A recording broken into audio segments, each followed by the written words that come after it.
Okay, welcome back, everyone. And yeah, finally back after a very long Europe trip. We went to MagicCon Amsterdam, which was great. I met a lot of you people. You're great. And then we went to Paris, and Paris is great. So, all told, pretty good experience. You might even say great. And also, I am not fully right yet. It's a significant time difference, and we were taking some red eye flights and walking all the time, as tourists do. And so I am tired. And so, obviously, when you're tired, that's the best time to play a complex combo deck with a bunch of different lines. And that's what we're going to do. We're going to play some Amalia. Before I left for Europe, I wanted to record a video with this deck, but I left before the ban window, and there was a good chance that Amalia would have been banned at the time. So I didn't want to commit to making a video that wouldn't be any good when I wanted to release it on the road. So now we're doing it now after I'm back. And yeah, deck is pretty cool. It's, I think, one of those easy to win with, hard to master kind of things. It's also like a weird brew, or a weird formulation of the deck. I saw someone post a Amalia deck on Twitter. Fire Shoes retweeted it. They had a sideboard guide. I don't remember their name because it was weeks ago now, and I have the Google Doc, but I can't tell who the author is easily. If you let me know who did it, I will absolutely credit them, and I will certainly post the Google Doc in the description. I am recording this from the future. I've already played the league, and I know how it goes. I'm not going to spoil it except to say that I did not include round one. We did win round one, but the game was not particularly great. The games 1 and 2 were not particularly good, and the game 3, my opponent just timed out and sort of sat there. So I chose not to include it to keep the video time down. I think that's the right thing to do from a content perspective and from a YouTube algorithm perspective, but let me know what you think of that. Speaking of YouTube algorithm, make sure to like, comment, subscribe, video, all that stuff. I want the channel to grow. I really do. And I want to hear from you, sincerely. I love getting comments from you guys. And I love hearing what you think about the videos. I love knowing that you think some of them are helpful. I know that I love hearing that I'm an idiot, all of the above. Just the fact that this was worth watching, and it was, a use of your time, even if not a great one. That's good to hear. So anyway, let's get into the matches and see how the deck does. Okay, on the play. Pretty good hand. Keep this. Find a Wild Growth Walker, then we have the nuts. All right. Lunarch Veteran, go. Okay, so Zeotora's Proving Ground tapped. Didn't see the companion earlier, but I guess it is Yorion. We find another Lunarch Veteran. This is not a white land, so there's no way that they can fill out their domain and have white next turn. I guess there is, right? They could have, like, Hollowed Fountain, Shocked exactly. That's what it would take. I guess actually any untapped white source. And they can Leyline Bind, hit Amalia. But they need to have, like, exactly that. What's the alternative? We can play Prosperous Innkeeper, which doesn't really do anything. I think this is this is playing to win the game. Sure, they could have Leyline Binding, but I think we have to be okay with that. We reveal an Extraction Specialist. I don't think that's what we're looking for. And yeah, Veteran will get nasty. I am trying, although I will probably fail, to be a bit punchier with my plays and not, like, tank for as long. Or maybe I'll tank, but I won't explain. Like, I'll explain after I play the decision rather than before. We'll see if that ends up happening, though. So Sylvan Caryatid on 2, which means they are at 4 mana next turn. I think I'm down to... Yeah, you know what? All in. Let's just put everything on the battlefield. We have an Extraction Specialist to get back Amalia, if they do have a board wipe. And this gives me the most number of Explorers with Amalia. Ooh, I threw Fauna Shaman in the graveyard without meaning to. Probably would have kept that. Okay, we found a prosperous innkeeper, not interested. And we found a Chord of Calling, and I am interested in that one. Go to attacks, the team, and your go. So if they don't have a way to interact with Amalia here, they're dead, because we can fetch Wild Growth Walker. It'll be interesting to see what they do. In terms of 4-mana board wipes, they have what? They have maybe Depopulate, maybe. I think most of the ones that are running board wipes are running Sunfall, which they can't do this turn, yeah. So I don't know that there was a card in their deck other than Leyline Binding exactly to solve that problem for them. Anyway, go to sideboarding, and we find stuff. So, like I said in the deck tech that I will record later, I have a sideboard guide here. I got it a while ago, before the last ban window, and I don't remember whose it is. So I will put the sideboard guide link in the description. All credit to them, but yeah.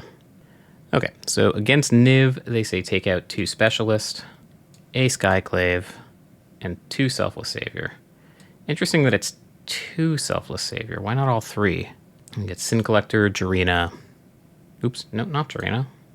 Sin Collector, Archon, and the Pick Your Poisons, and a Guardian O' Faith. Pretty solid additions. I feel like the Selfless Savior should go for the Haywire Might, no? Because nothing cares about Indestructible. I'm gonna overrule them on this. If there's a good reason not to bring in the Haywire Might and keep the Savior in, let me know, but I can't think of it.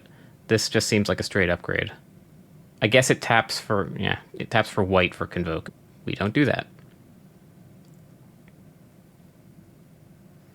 Yeah, I feel like if you're bringing in the Pick Your Poisons to deal with enchantments, then surely you want the Haywire Might, right? On the draw, I think this is Hand Sucks Keep. Fauna Shaman can, in theory, eventually find us the pieces that we need. But, yeah, this is going to be slow going. Or maybe not. Here's Lunarch Veteran. This one does tap for white, so we do need to be wary of Triome Leyline Binding. Instead, it's Shock Godless Shrine, and I assume Caryatid. Beans. Okay. We draw a fast land, which is not ideal. Okay. I'm going to play out Amalia here. And I considered playing Fauna Shaman and finding a Wild Growth Walker, but I wasn't guaranteed to find a creature. I don't think I want the second Shaman either. And that would mean that the Fauna Shaman wouldn't be able to fetch anything. And playing Amalia and the Wild Growth Walker on the same turn isn't ideal anyway, because it costs them so little to keep Leyline Binding up. And it's barely an inconvenience to them. And, you know, it's a play that they really, really want to make anyway. Unmoored Ego is here. That's interesting. I guess Unmoored Ego is another reason to play Amalia. It's not something I thought of, but it makes sense. Okay. So they have removed our Wild Growth Walkers. It is no longer possible to combo. I mean, Haywire Might's real good. Protects Amalia from Leyline Binding. They probably don't have a 4-mana board wipe. Temporary Lockdown we also get protected from by Haywire Might, but not if I also play the Fauna Shaman. I'm going to play just the Fauna Shaman. And my reasoning is this. Sorry, I'll just resolve this first. If they do play Temporary Lockdown, I can play Haywire Might as a trump and exile it on their end step and bring everything back, get a bunch more explorers, and Amalia is basically the same size that she is now. We found an Aetherflux Reservoir. That is not going to be particularly useful to us.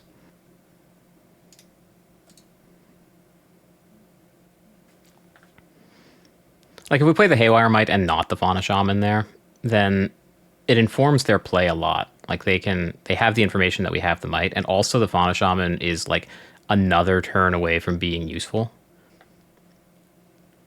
We have to beat Omnath, though.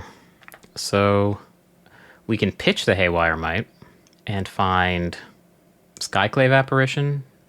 Yeah, like we cannot allow them to untap with Omnath, I don't think. Although Archon's real good. Oh, I don't have the Skyclave Apparitions. They came out. Okay. Alright. I'm going to grab the Bat. I considered getting the Sin Collector, but it only hits instant or sorcery, and I would like to be able to nab a Niv Mizzet or something if they have it.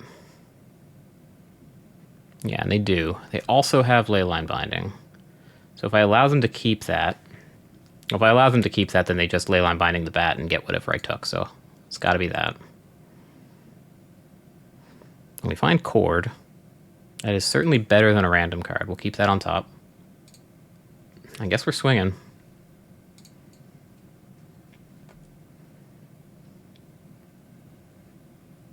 Yeah. Okay, so they found the Blood Crypt. I'm sure this mana lets them cast Niv. It is probably very difficult to win from here.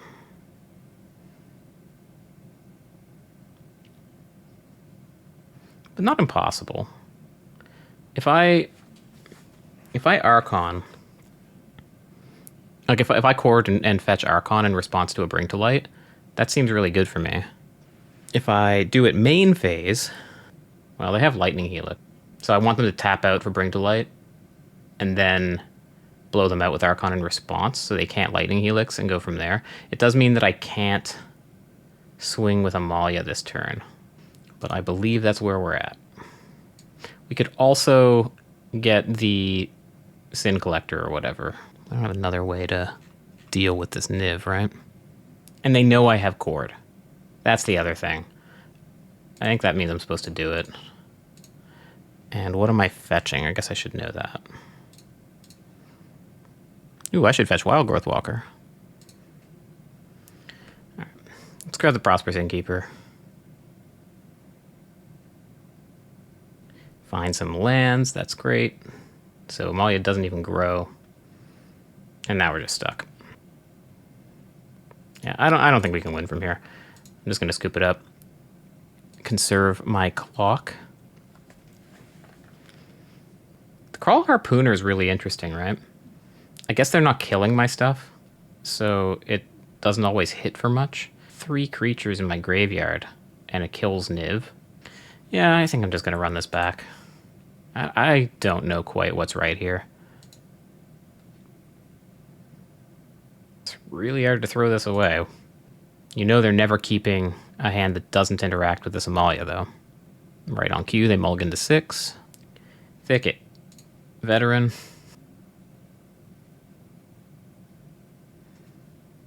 I mean, it's full speed ahead, right? We can't take a turn off.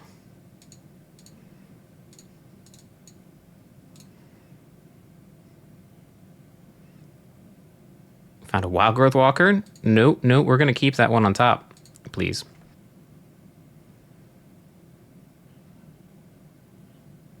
This is not a forest.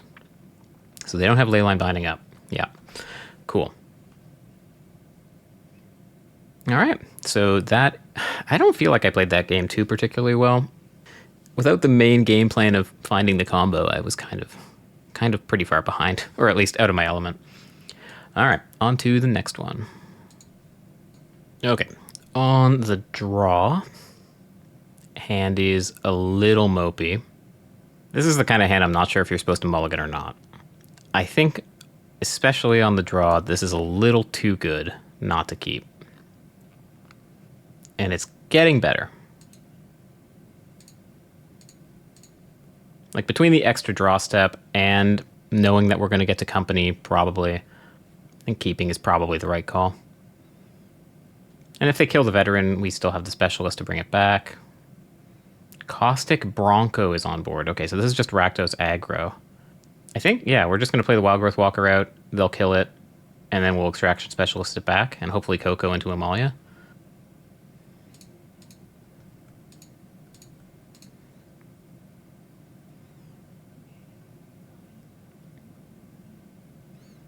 Yep. There goes Wild Growth Walker. And they find Duress. Can't arrest the specialist, but if they play it, they will hit the company. I wonder if they will play it. We are mostly a creature deck. No, they do play it, because when you hit duress, you always play it. We've drawn a lot of fast lands, too. Yeah, alright.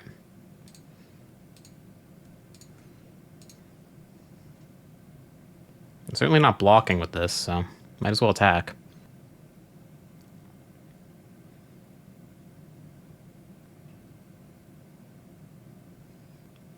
I see, so why leave the Mutavault untapped?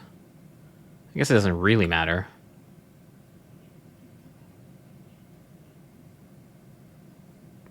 Am I into trading here?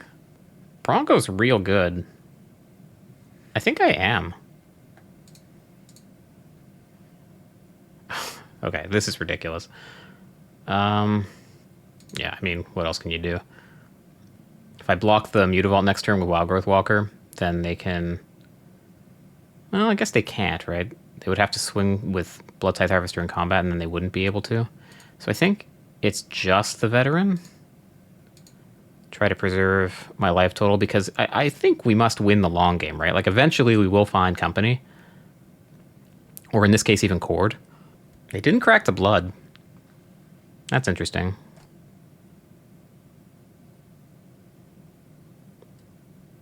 Okay, so I guess it's straight up vampires plus the Caustic Bronco.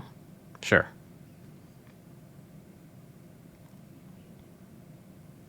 Ah, god damn it. If they hadn't killed the Walker, then Amalia... Alright, let's think. If I play out Amalia here, we get an Explore. And that doesn't really do all that much. And then they can plus Sorin, fling the Harvester at Amalia, and then we are sad. So I think we're kind of just doing nothing here, as sad as that is. Am I attacking Sorin or them? It's Sorin, right?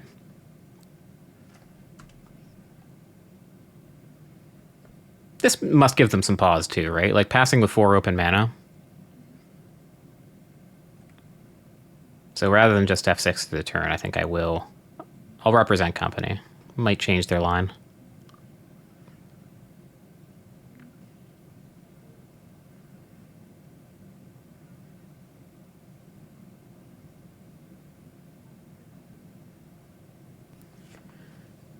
That is quite a clock. I mean, it blocks Archfiend. Like, we can play Veteran here, and then play this other Veteran, gain a life, throw it in front of the bus. Hopefully live another turn. Hopefully they leave this alive. It's a lot of hopefully. They might just have...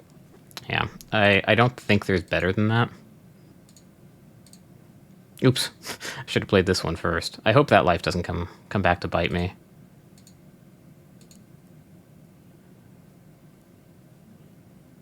Now do I play Amalia then? Maybe the only way I win this game is by getting to Coco. And Amalia will dig me closer to that. I think I buy that.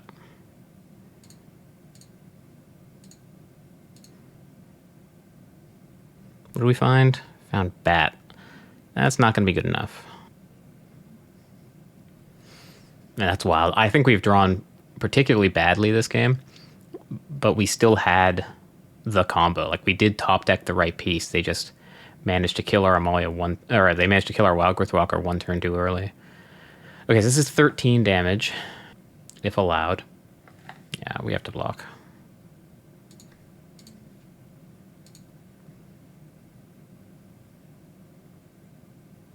Can only do so much. Now we're just extremely dead, right? Yeah, there's no two ways about it. This is just dead as dead can be. Fair enough. Against vampires, apparently out comes Deep Cavern Bat. And out comes a Fauna Shaman, and in come the 2 Pick Your Poisons. We saw Caustic Bronco. It does kind of make me want Fatal Push. No, we're just going to go as is. Yeah, I think the only major mistake that game was... Yeah, maybe not. I'll go back and watch it, but I think the only major mistake that game was missing the point of life by missequencing the Lunarch Veterans. And the only other thing I can think of is that maybe that hand is not a keep, But unless they find duress, that Coco was... Well, I guess that Coco was going to suck, actually. We might have even whiffed. Yeah, maybe. Probably not. I don't think we would have whiffed. We would have maybe hit... I think we would have hit that Wild Growth Walker and like a second veteran. And it was a timely duress too, right? Like they cast it going into our turn 3. All right. Let's take the play. It's real bad. Yeah, I'm going to send this back. On the play, we're just not going to draw enough cards to make this worth it. Of course, we immediately hit a 1-lander. So it's 2 combo pieces at least. Going down to 5 is pretty brutal. Our Skyclaves came out. There's no more double white for Mana Confluence. Like, for Mana Confluence to matter. Yeah, I think I'm going to throw away the Mana Confluence.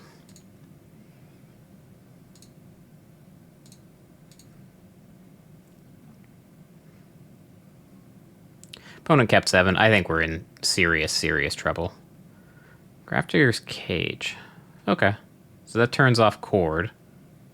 Innkeeper. I think we just get Innkeeper, right? We play Wild Growth Walker now. I guess if we draw Amalia, it's the same thing either way. We'll have 4 mana with which to cast Amalia and Wild Growth Walker next turn. And this is a turn less of exposing the Wild Growth Walker to them.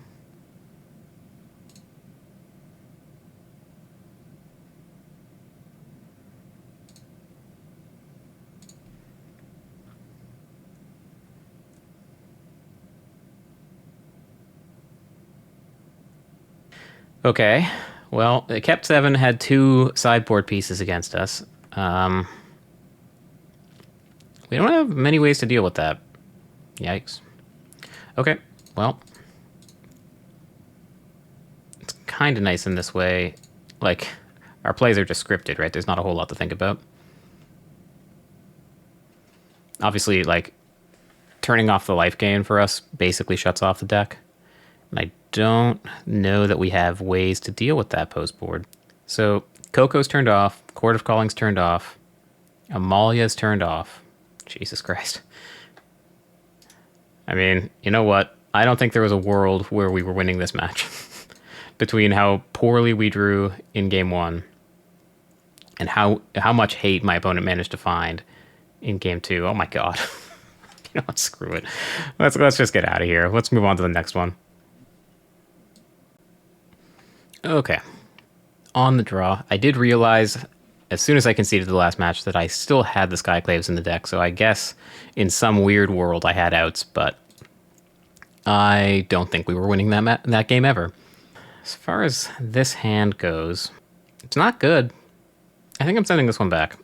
On the draw, need to be a little faster. This is better. And I think we're just shipping the extra Wild Growth Walker. Okay, so it is Yorion, or it is Bring to Light. We find Boseiju.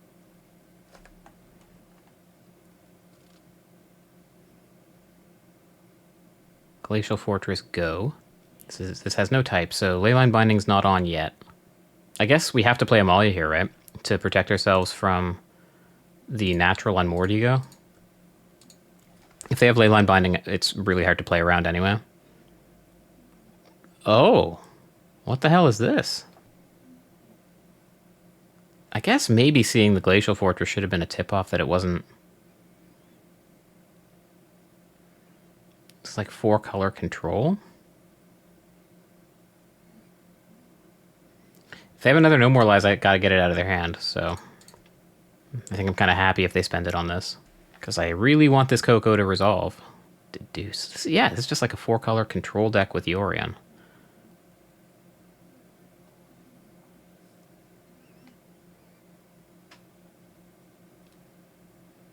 Okay.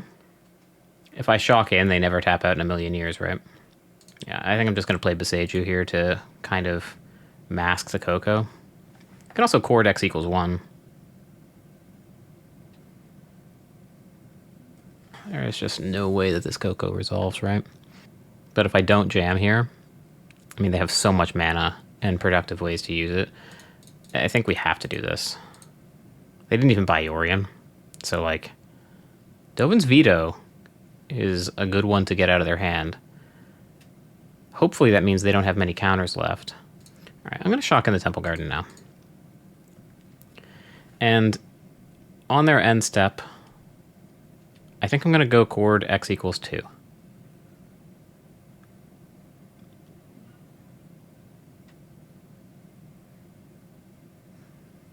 Okay, I mean, I guess you got me.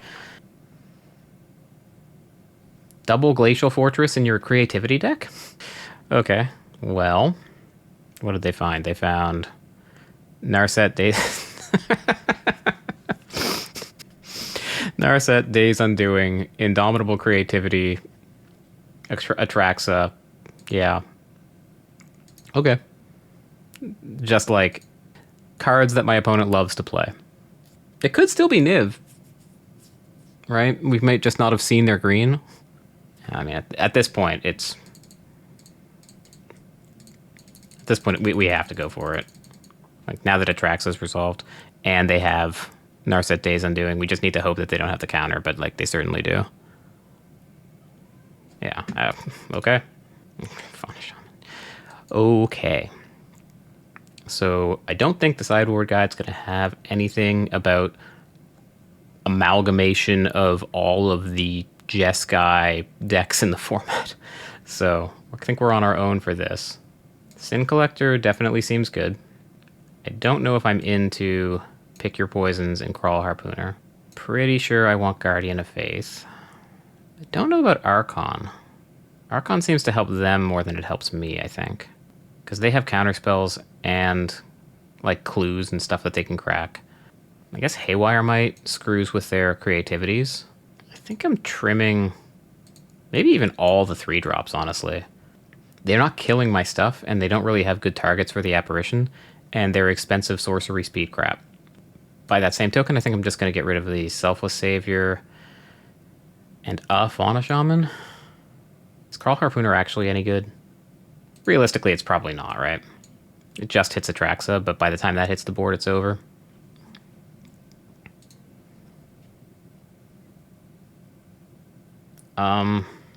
What I don't like about this hand is that it doesn't have, like, any early pressure to force them to tap out of their counterspells. This one we can keep. And as for what the putback is, I guess it's Wild Growth Walker.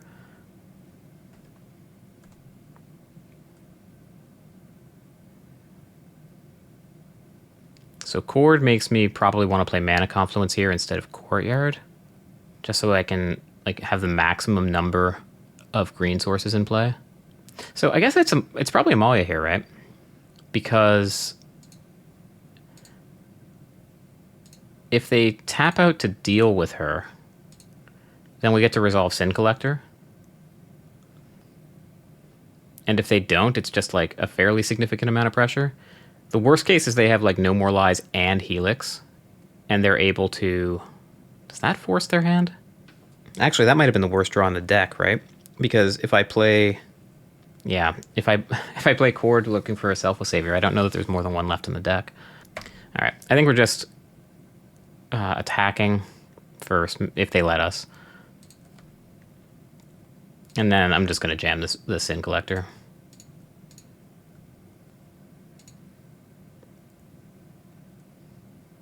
It resolves. Incredible.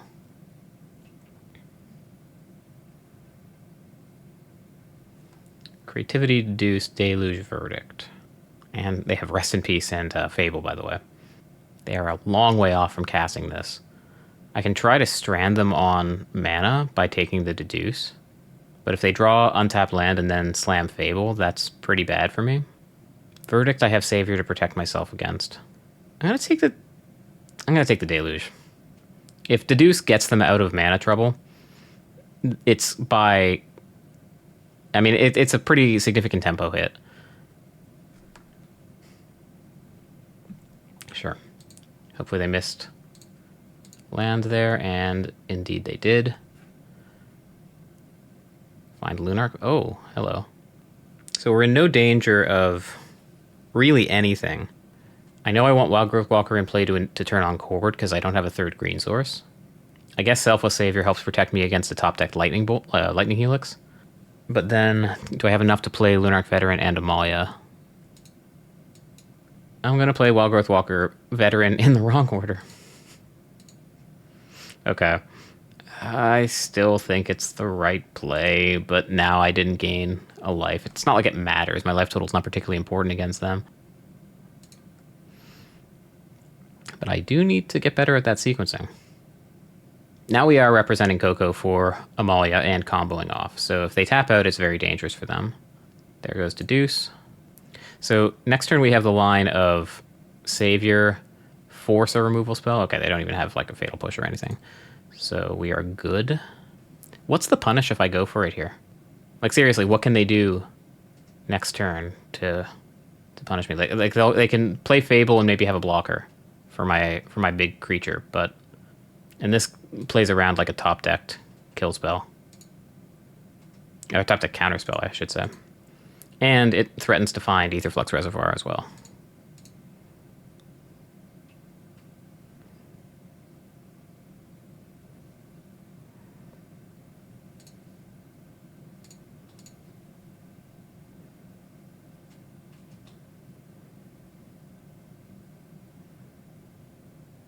Wildgrowth Walker, you say?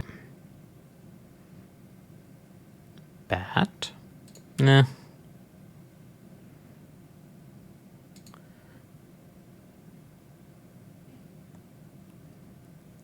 Coco. I feel like 2 Cocos is pretty good. But so is finding Reservoir.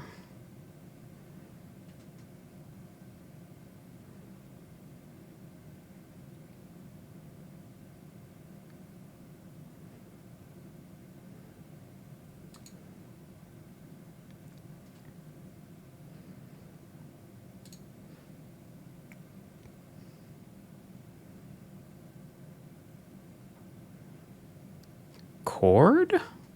Yeah, I think Chord's not super exciting knowing that this board is about to go away.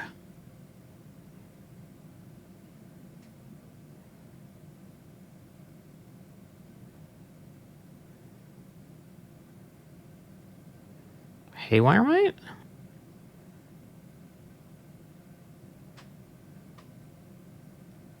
Guardian of Faith seemed good. But not good enough to keep.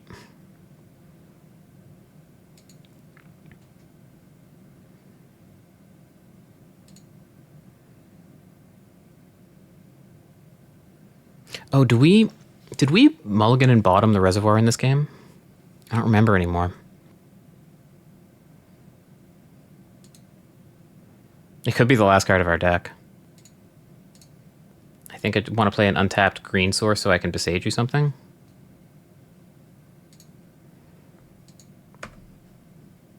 Get rid of the garbage.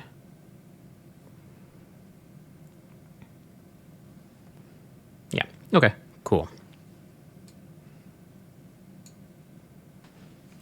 Okay, we are back. Now we have to win on the draw, which is significantly harder. This hand has an odor to it. I think we have to throw this away, right? But if you think about it, it does have all 3 pieces of the combo. I'm going to hate myself, but I'll keep it.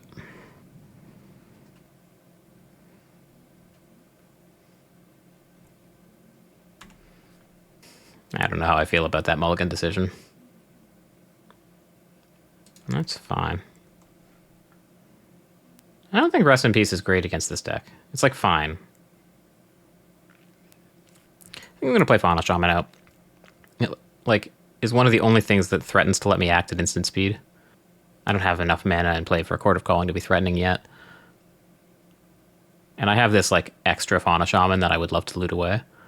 Chained to the Rocks. Sure.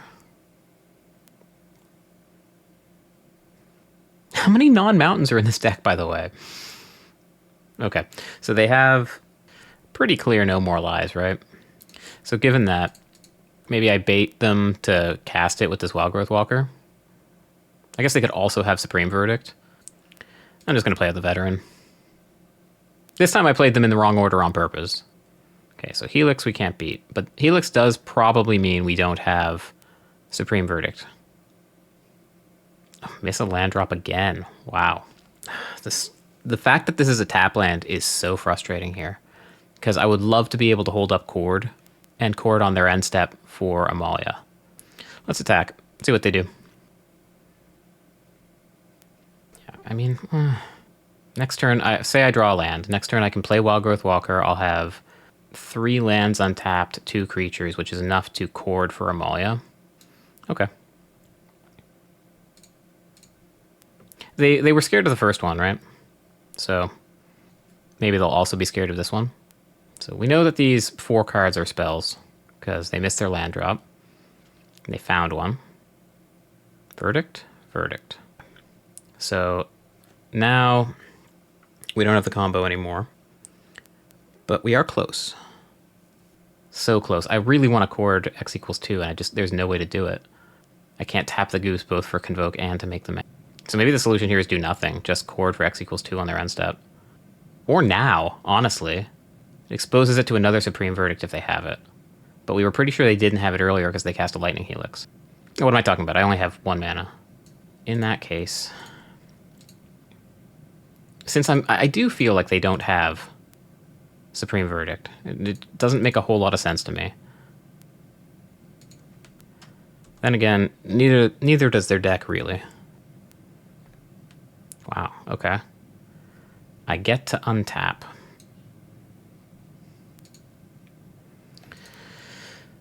So, Cord X equals 2, I have 2 mana left to crack the food.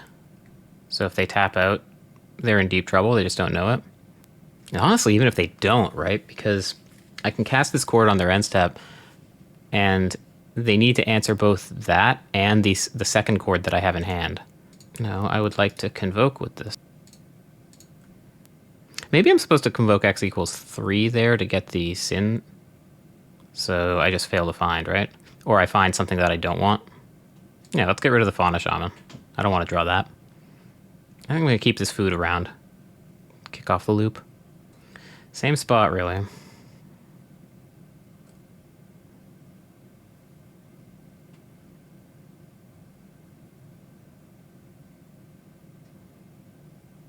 Okay. That's fine, right? None of that relies on ETBs? Sure. So we'll let this resolve. And then... yeah, and you're just dead, right?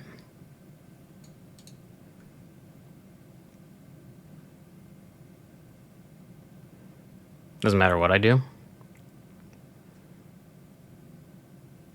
Just keep on top. Nice. Cool. Yeah, definitely deck was out of left field there in game 1, but I think we were able to navigate pretty well around it. Mulligan decisions with this deck are really hard. All right, on to the last one. Okay, match number 5 on the play. This hand stinks. No, this one's going back. That one I'm sure of. This one's also honestly not very good. I think it's the Courtyard that goes back. Just we want as many green sources as possible in case we draw Cord. Opponent did keep 7. Steam Vent. Is it? So against Phoenix, I think what I want to do is A, not expose the Wildgrowth Walker if I don't have to, and B, try to get as much mana as possible to play around their stuff like Spell Pierce. Because they usually don't have any hard counters in game 1. Also, we're just threatening to Coco on their next end step, right? Like, imagine they just, like, played Ledger Shredder here. Yeah, I mean, if they played Ledger Shredder exactly, then they'd be incentivized to tap out on their turn. Well, the fact that they're holding up 2 mana makes my decision easy. Attack. Free the Fae. I think I'm Cocoing in response to this. Because they're fairly likely to find a counterspell. And our Coco's fairly face up. Oh, God. I'm going to take the Fauna Shaman and the Lunarch Veteran. I considered getting Scout and Fauna Shaman because it's like the maximum amount of pressure. But they're really likely to be able to kill at least one of my What, Soul Wardens? So consider another prankster and an opt. Choose another prankster? Sure.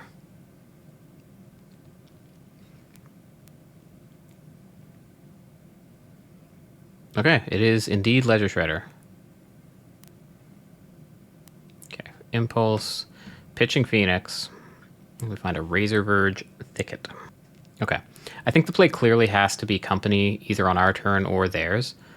Yeah, I think company has to be on our turn, because if we let them do it on theirs and they spell pierce, that's one more trigger for their Ledger Shredder, or at least one step closer to it, one step closer to recurring the Phoenix if they're having trouble with that.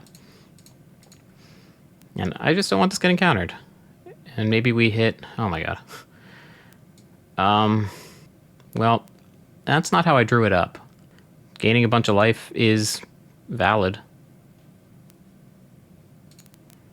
Okay, so they have Temporal Trespass, Treasure Cruise, Phoenix, and Prankster. So they could cast Trespass next turn. It's not out of the question. They would probably have to throw away their Phoenix to do it. Yeah, I'm going to take Treasure Cruise. If they're able to Trespass this turn, okay. Like, it doesn't do that much. I am a little surprised at how little Phoenix I've been seeing on the... on MTGO. Because it is, I still think, like, the best deck. Maybe people are bored of it, or every Phoenix player already won their RCQ and now they don't care anymore, so they don't play on Magic Online, or at least they don't play Pioneer. Oh, did they whiff completely? Yeah, they whiffed completely. I'm not casting a second spell. I don't want to help them mill anymore.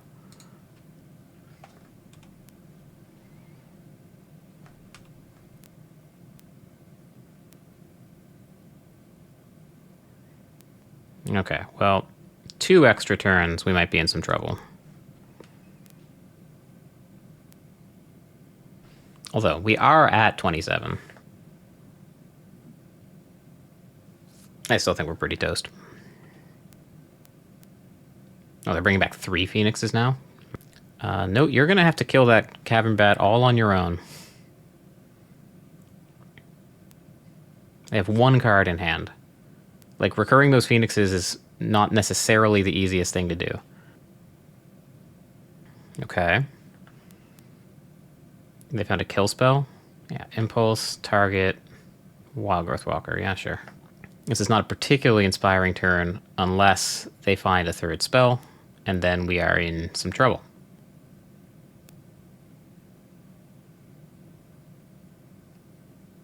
Oh, they needed both to kill the Walker because they didn't have Spell Mastery.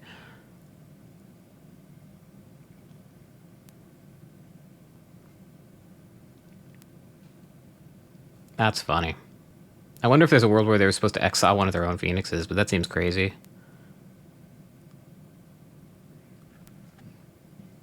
I feel very confident about my taking Treasure Cruise now. That's scary, though. Come on. This deck is definitely making me do it the hard way. For all the times I've been killed on turn 3 by Amalia, I feel like I've earned 1 turn 3 kill on the play. Pretty please. Yeah, Petty Theft. I think that found a Fiery Impulse. Oh, Petty... No, that's the wrong fairy. Now we're in serious trouble. So they get Treasure Cruise back. They don't quite have enough in the graveyard to make it Ancestral Recall, but it's close. And that will probably let them recur 3, maybe 4 Phoenixes. They've gotten halfway through their deck. It's not impossible. So we're getting swung at for 9, 13, 14, 15 in the air. And I don't know what we can draw to get out of this, honestly. It has to be like Coco exactly. Cord doesn't do it. How about Overgrown Tomb? Does that do it? Oh, man. This is tough. I feel like we've drawn pretty badly, honestly. Probably also played badly, but I mean, we've drawn a lot of lands. All right. Fauna Shaman. Apparently the Reservoir is no good. They don't like the Skycleave Apparition? Oh, they do like the Skycleave Apparition. Great. They like it so much, in fact, that they're bringing in 3. And the Harpooner, I mean, if there's ever a matchup for it, it's this. And it's kind of nice in the way of graveyard hate that you can find with Chord. And apparently also Sin Collector. On the play game, too. I mean, Sin Collector into Coco is pretty powerful. I'm going to keep it. It's a painful hand.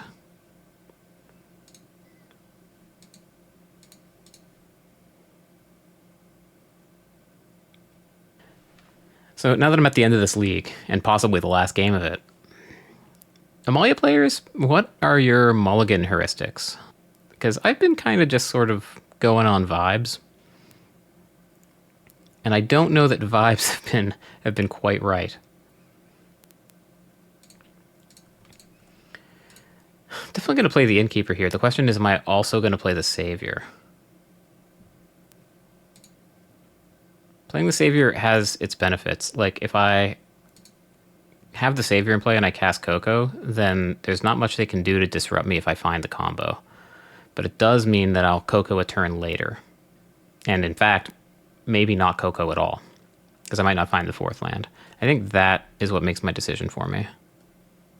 Next turn will just be, well, we'll play it by ear. If they hold up mana, then it's Sin Collector. If they don't, then it's Coco. So you have chosen Sin Collector. Huh? That's also an option. We can just, well, we can play Selfless Savior into Amalia, but it costs our treasure to do it because we only have the 1 white source. Let's go to combat and see if we can get him to bite. Yeah, I'm just going to play the Sin Collector here. It's the safest thing.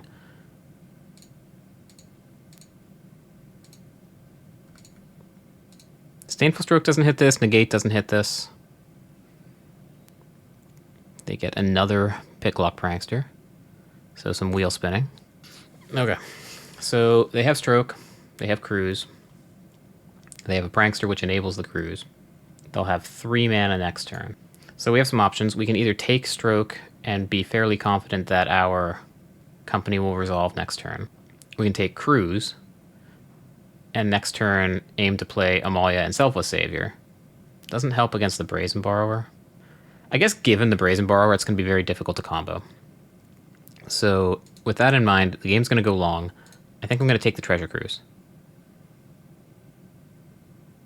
Is there a reason to play the Selfless Savior now? Not really, right?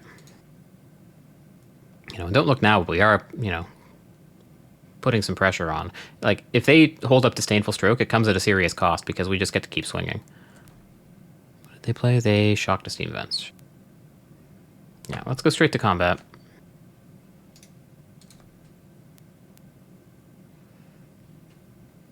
It's kind of funny. If I say go here and they do anything, we get to Coco in response. We know they'll have 4 mana next turn. So they'll be able to play Petty Theft, Hold Up Stroke, or Shredder Petty Theft. Am I willing to Coco on their end step if they just play Ledger Shredder, say go? I don't believe that I am. Actually, there's this logjam because I'm stuck on white mana. I'm going to play Amalia. If they want to bounce it, fine. It dodges Stroke. This does let them free the Fae with no consequence, but it also puts a pretty powerful creature in play that they need to deal with. They found a Lightning Axe. Okay, so they will use that to kill Amalia, I assume.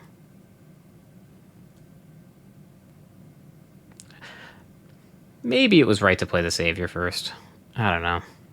Especially given that we could have found this. Yeah, maybe. Well, yeah, I'm not sure. But I'm going to play it now.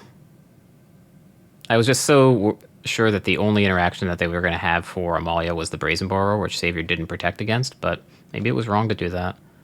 Yeah, actually, yeah, and this is what I get. I'm not thinking this through. I should have played the Lunarch Veteran first before the Savior. I mangled this turn. Because now we have the 4th mana. We know we're going to be able to cast Coco. However, they are at 8.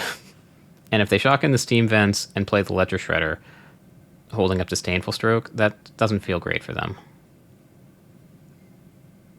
But it does look like that's the plan.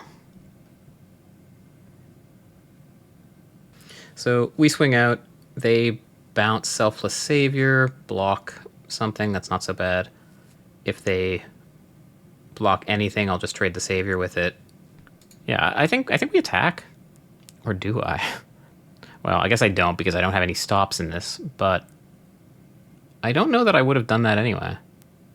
Because I think if I do hit Amalia, I want to have the Selfless Savior in play. Okay, opponent thinks better of their plan.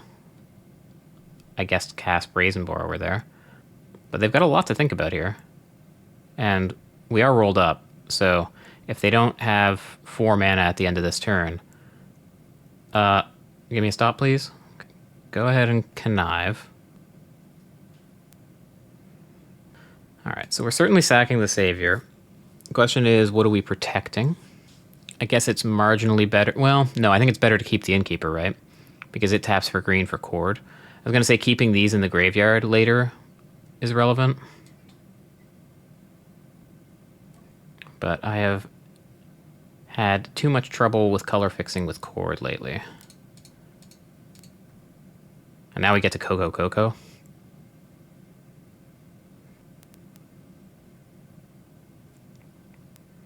And now we just get to keep whatever on top because the Shredder's going to die and we're going to swing for 20.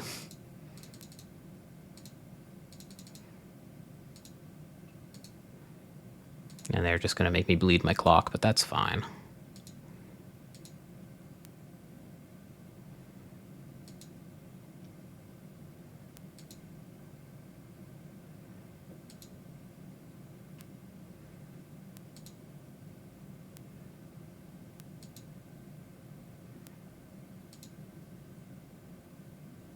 It's cute we even get to keep our Innkeeper, because it's indestructible.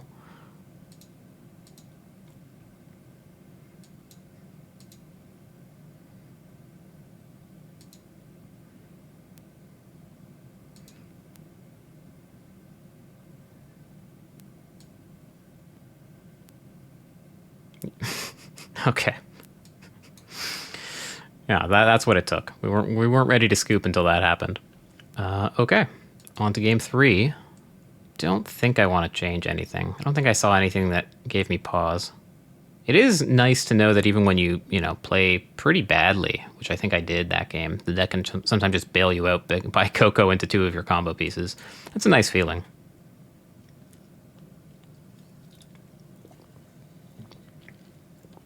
Sounds kind of mopey, but actually it's not that bad, right? We have turn 2 Skyclave Apparition if we want it. And we are, making serious progress towards this chord, and we are on the draw. So honk.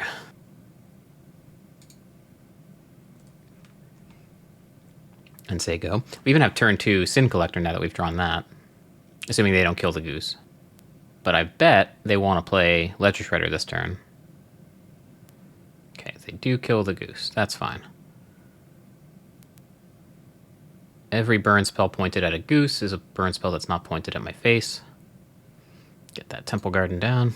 I have no intention of eating that food, so we saw in a previous match how keeping that food around can be good and even game winning. Alright, so there's Amalia. I think we're gonna send Sinbad after them. It is cute how, this neatly dodges their entire stack-based interaction package. They have no way to deal with this until it resolves. Alright, so we see Stroke, Cruise, Impulse, Crackling Drake. Next turn, they'll have a tough decision about what to play. They probably want to play Drake. We can Skyclave that. And the follow-up, and then they've got not much left, right? Oh, depending on what they draw off the Drake. Yeah, it's gotta be Cruise.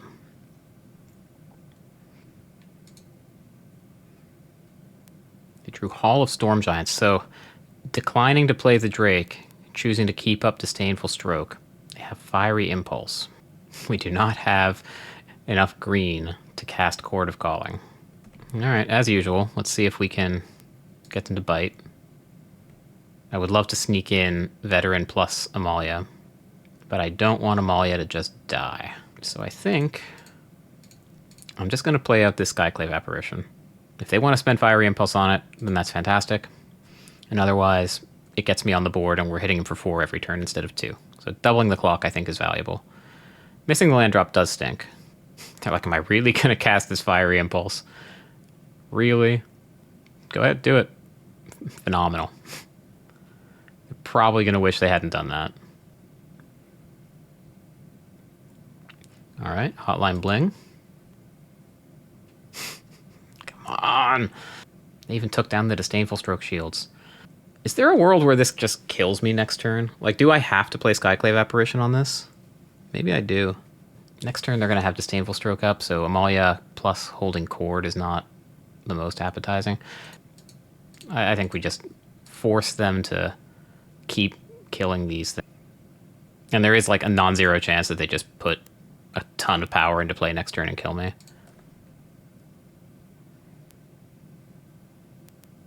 Alright.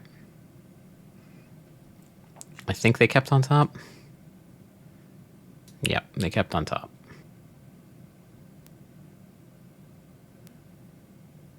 We are doing this the hard way. I mean, I can just Skyclave that, right? Sure. Let's do it.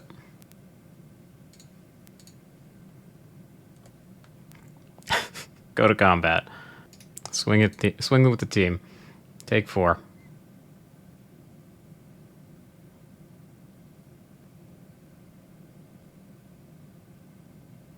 Okay. That's not good. That's a pretty good draw. Come on. So, is it Veteran plus Amalia or Savior plus Amalia? I think it's Savior plus Amalia. No, no, no. No, no, no. Undo. Undo. Damn it. I played the wrong land. Okay.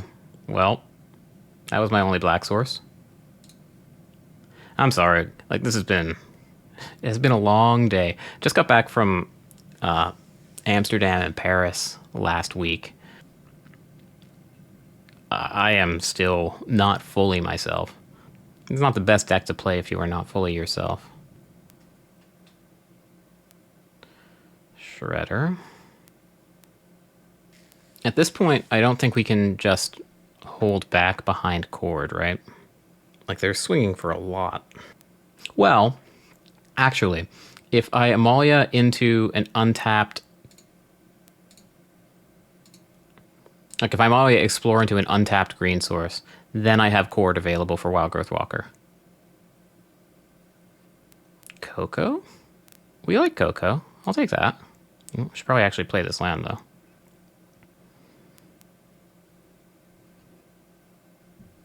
Free the Fae is here.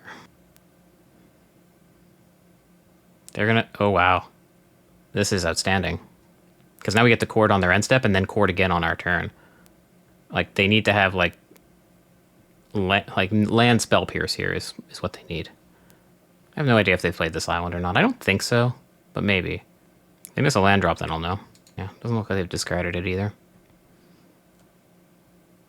Yeah, I guess Kill Spell would also work, but they can't. I know they at least have this Disdainful Stroke. I don't have double green. I don't have triple green. Okay. Okay, well, I think we have to just keep the original plan now that we can actually do it. Okay. I think they boarded out the Phoenixes against me, by the way. I don't think I've seen them discard one in game 1 or 2. I'm pretty sure they don't have this island anymore somehow.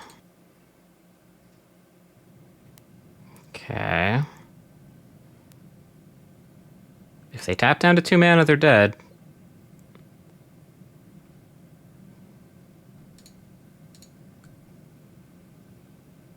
What do you have now? What could it be? Petty Theft, I guess?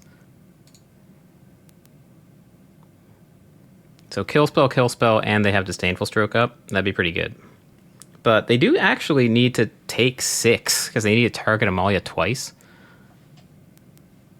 I can do this, right? Yeah. Oh my god. Play badly, win anyway. Okay. Well, this deck is hard. Yeah, let's pull it up.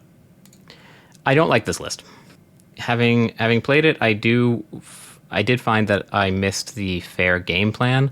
I missed not having access to Dina and not having an answer to Quakebringer, even though no one played it, seemed pretty bad. It was also hard to deal with the hate that some of the decks in the format were packing, but overall, it's an easy deck to win with, and it's a hard deck to master, I think.